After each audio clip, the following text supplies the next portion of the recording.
What's up, you guys? Welcome back to my channel. My name is Ashley. For those who are new here, hello and welcome. And for all of my returning subscribers, hey. So we outside today. It might get a little windy, so pardon that.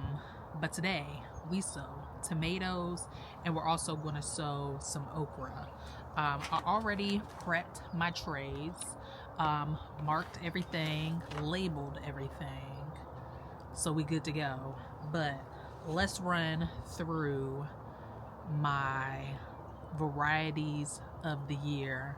And this year I'm also going to be starting them slightly different because I'm starting them a little late. I'll normally do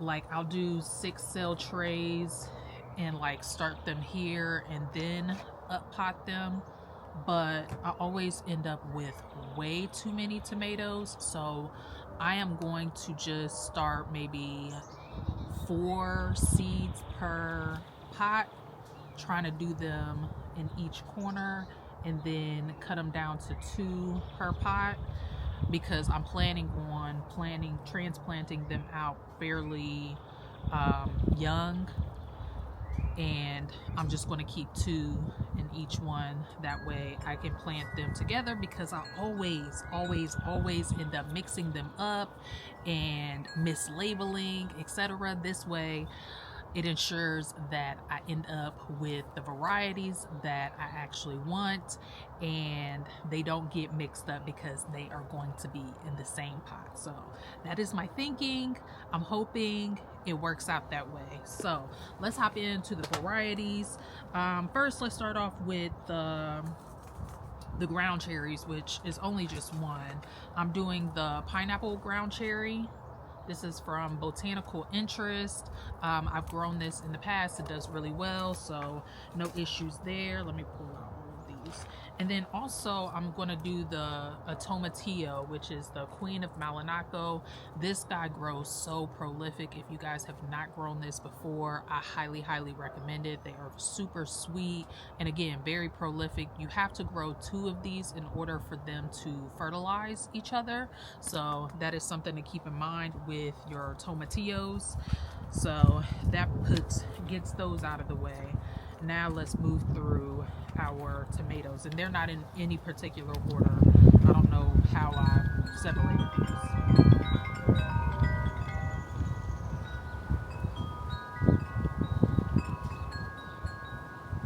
So first up we have this one, a peach tomato, which is like a I guess like a yellow golden tomato. It looks to be a little bit of like a saladette size, and it has a slight fuzzy skin is what it's described as on the packet. I have not grown this before, and I've had this seed packet in my collection for quite a while, so the goal was to try to use up the things, and so that's what we're doing. So we have Wapsakana whatever tomato, peach tomato. We have a striped Roma, which is that guy, absolutely stunning. I have grown this before, very prolific, very nice looking, to add to the basket of variety. This one is not, actually you can't see it, but this is the purple Russian tomato, which is also a Roma type. It puts me in mind of the Cherokee purple in coloring, but it was labeled online on Rare Seeds tomatoes. Somebody I remember seeing in the reviews, somebody said it was like a bacon flavored, smoky flavored tomato, so it really made me want to grow this before. And as you see, I got it as a free seed.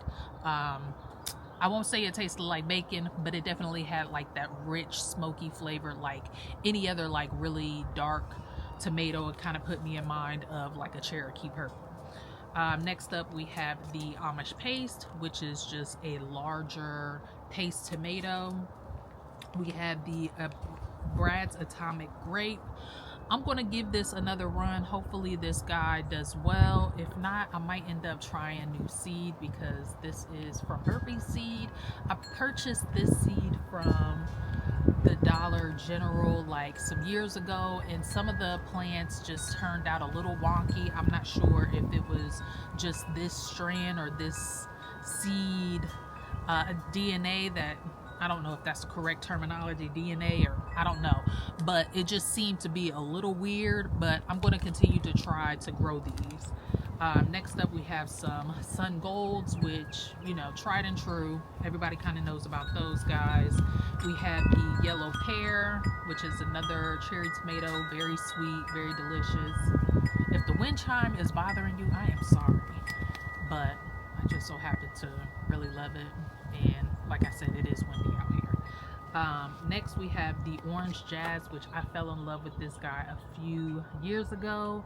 It is by far the fleshiest tomato I have ever grown. Like, full of flesh, not much gel or seeds in this tomato. So good for like slicing to put on tomato sandwiches, etc. Love this tomato. We have a Creole tomato,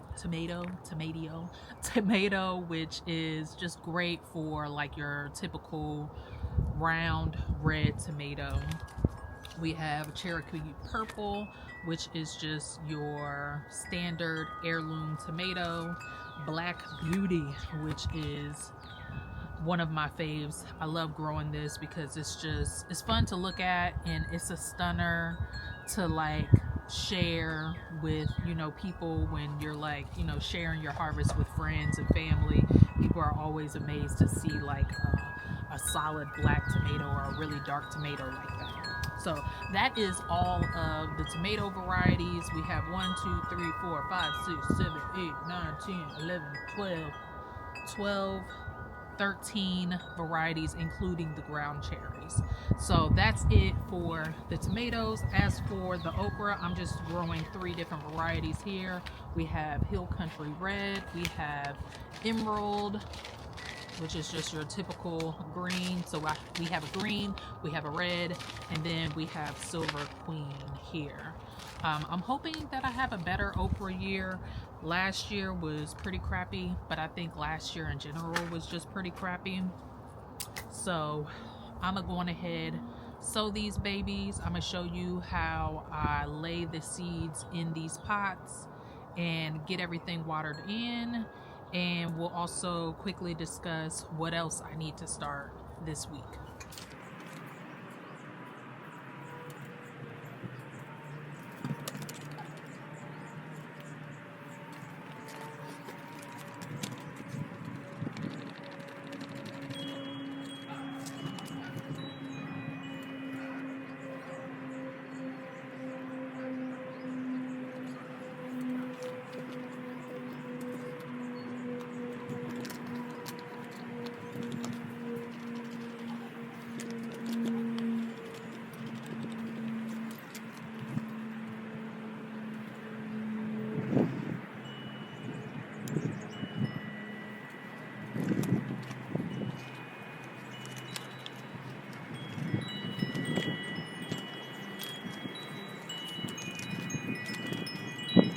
Alright, so next up, we have a couple more things to add to this tray, which this will be going inside. These are all things that will be going under the grow lamp, and a heating mat will be going up underneath this. I have my eggplant, which I just up potted. So Swiss chard will need a little bit of warmth, as well as my amaranth / Jamaican callaloo. I grew this last year for the first time, and I was not sure how to cook with it, but I'm trying it again this year, and we are going to see how it goes. So these two I'm going to put in this pot. So I'm just going to sow this pretty thick into pods here. I'm just going to split these in half.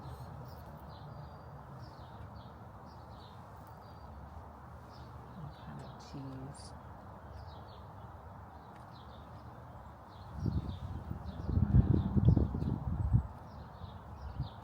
Like so.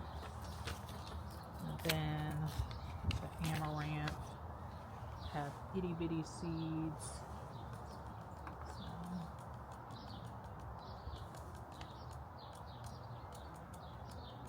would not be surprised if these actually volunteer in my garden, because I've seen quite a few come up after they went to seed last year. So I'm just going to slightly cover them like that. So this tray is done, and this will be watered and going inside. Now this guy here will actually be going in the greenhouse here.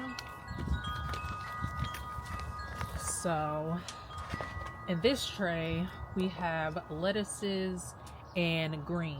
So starting down here and moving over, we have 5 different types of lettuces. So we have Lola Rosa, we have Marvel of 4 Seasons. Let me make sure I'm in frame. We have New Red Fire. We have Rouge d'Ivoire. And I just have those labeled as red lettuces. And then we have a crisp head lettuce, which is Ice Queen. We have Baby Pak Choi, which is Green Fortune. We have Top Soy, which is a rosette forming bok choy. We have some kohlrabi. We have some Georgia collards. We have some dino kale.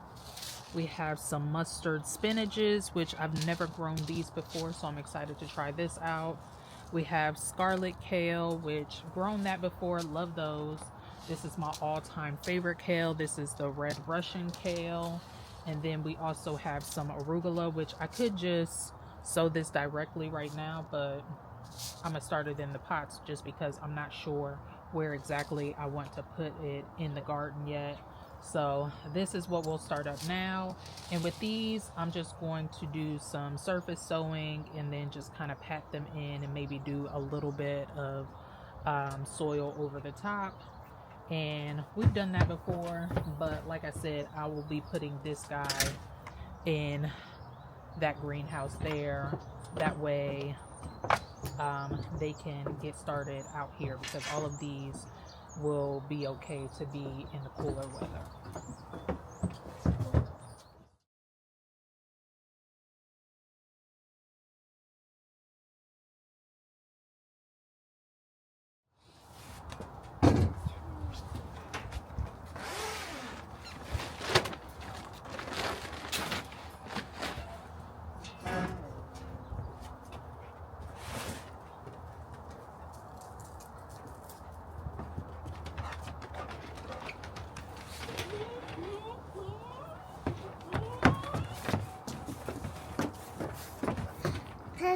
Testing. Whoa, Whoa. You want to say hi? Say Hi. Bye. Soli.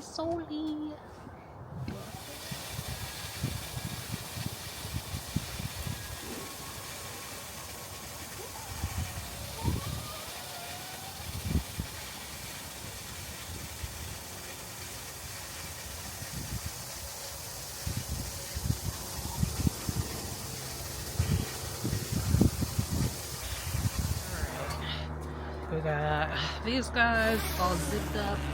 We'll zip this up for the night because it's getting pretty late.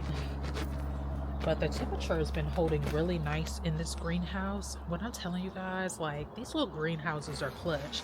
I think the key to this is definitely keeping it up against the house, because it holds that warmth in. It's not like getting hit with the wind too hardcore.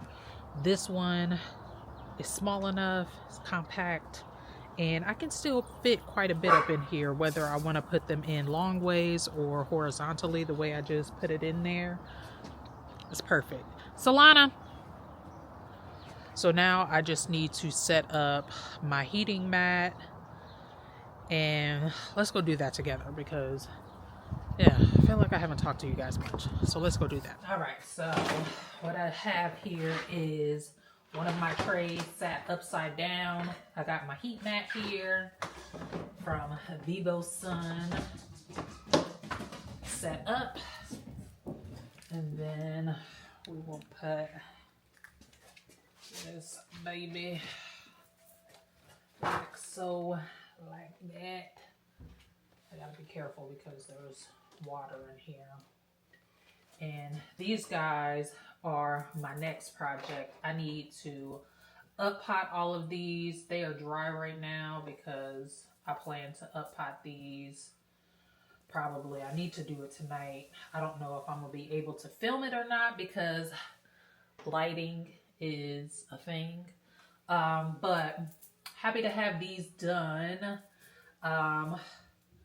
This will be now 3 trays because it'll be herbs and peppers that will be filling this out. And then of course we just put our lettuces and greens out there, as well as the cabbages outside also. So yeah. Next up on the docket will be peas and carrots, which I will be direct sowing. We will be doing that with Soli probably this weekend. So definitely stay tuned for that. Like I said, I plan to up pot these. Maybe I'll go on ahead and water these a little bit tonight because maybe I'll go on ahead and up pot those the same day that I direct sow. Because yeah, maybe that'll give me more time.